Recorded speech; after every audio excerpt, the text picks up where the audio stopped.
Today, the Secretary of the Treasury, Paulson, came before the Financial Services Committee as well as the Federal Reserve Board Chairman, Bernanke. They came to rehash the bailouts that have been going on both by Treasury and by the Federal Reserve System. Nothing new was really revealed at these hearings.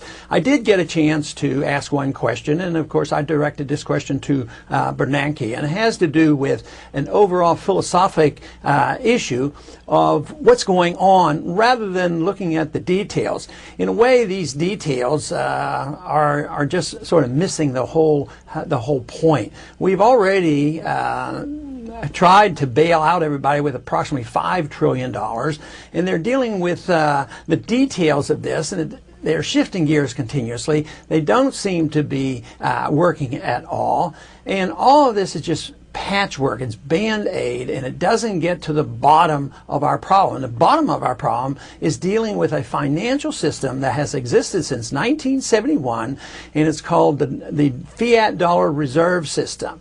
And this is what I pressed Bernanke on, and really quizzed him about whether they, as central bankers, have even contemplated this. And of course, he totally denied this, that they even talk about it. But quite frankly, he doesn't have to tell me, because under the law, the central bankers, our Federal Reserve Board chairman, has no obligation whatsoever. Matter of fact, the law prevents any audit of the Federal Reserve. He is not obligated to ever tell us anything about any negotiations or talking with other central planners and central bankers around the world.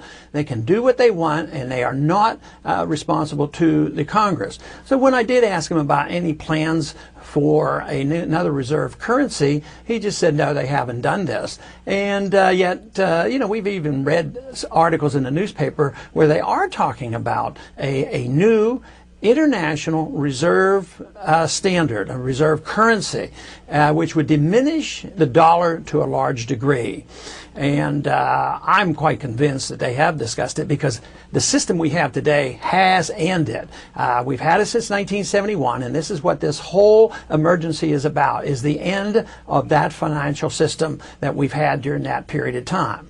I also pressed them a little bit about gold, because, of course, throughout history, any time a financial system breaks down, when they've abused it through inflation, that is, creating too much money and messing up with the markets, they've always had to resort to some commodity to restore confidence. And of course, he said that there's no contemplation whatsoever, but he did admit one thing. When I pressed him on the issue of gold, he's about whether they even talk about gold, he says yes, they do, only about selling gold, which I think sends out a strong message, because some central banks sell gold, other central banks buy gold. I did point out at the hearings that, for instance, the Central Bank of Iran has just bought $75 billion worth of gold, and other Asian countries have bought gold. But Western central banks, because we're getting poorer and Asia is getting stronger, we are and have been selling gold. But the purpose of selling the gold is to pretend that the dollar is much stronger than it really is. If they didn't sell gold, or had not been selling gold over these last several years or the last decade, the price of gold would be very much higher, and it would indicate the dollar is so much weaker. Just as they did in the 60s, they propped up the dollar by pretending it was backed by gold at $35 an ounce. But that wasn't the case, and finally in 71 is when Bretton Woods broke down, and then the gold price exploded. Or the other way you look at this is the dollar really crashed. And that's what they're doing today. And he did say at least that they were talking about selling gold. But the one issue that he admitted that he agreed with me on was the current account deficit. That is our yearly deficit that we run up. It contributes to our foreign deficit. And he admitted that we should be concerned about it. It is a problem. He claimed it was getting better. But this is a reflection of a fiat monetary system. Under the gold standard, if there are current account deficits, they have to be adjusted immediately. That is, gold flows out of the one country into the from the debtor nation into the other countries, and then people have to go back to work and prices have to come down, and there's an automatic mechanism under a commodity standard to adjust for these distortions. But because the dollar was fully trusted all these years, the distortions just went on and on and on, and they admit the problem, but they don't admit, or maybe they don't understand where the problem comes from, because they don't want to admit that it's central banking that's fault, and they certainly wouldn't want to give any credit to a commodity standard of money. And yet, this is exactly what the problem is. We have propped up the system for way too long. Every time we've had a crisis since 1971, we've been lucky, and the central bankers have been lucky. And I made this point in the hearing that they have reason to believe that maybe their monkeying around one more time might help. But quite frankly, the world doesn't believe it anymore. But every time the market tried to override what they were doing since 1971, every time we had a recession, the problem was temporarily papered over with more spending, more debt, and more printing press money. But this time, it isn't working. And that is the big issue of the day.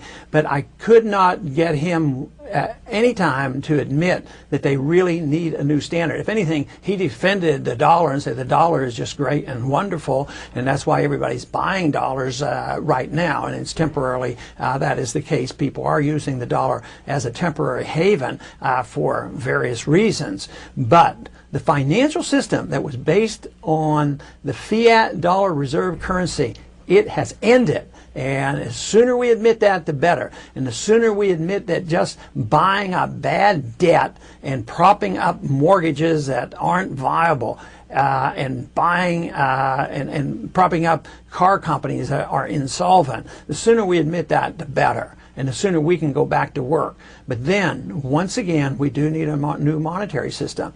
But we don't need a meeting of the central bankers over in Europe, secretly or otherwise, getting together and devising a new currency and developing worldwide regulations, as they talked about at the G20 meeting here just this last weekend. That will not solve our problem. The answers can come in sound money, money that governments can't print and secret central banks and Federal Reserve systems can't create out of thin air. That cannot happen. We have to have a money that isn't created, because that restrains the government and it irons out all these problems and doesn't allow these bubbles to form. But every single day that passes, it becomes more crucial that we admit the truth, that we're in deep trouble because of the flawed monetary system that we've had, and that we have to do something about it. But we don't need another law to do it. We just need the release of the marketplace to allow the market to work. And all we have to do is obey our Constitution and say that there is no authority in our Constitution for a central bank, and there's no authority in our Constitution to print money out of thin air, and that only gold and silver can be legal tender. If we would adhere to that, balance our budget, curtail our spending, and come back home financially, from all the spending we do and the military activity overseas, the sooner we do that, the sooner we'll solve our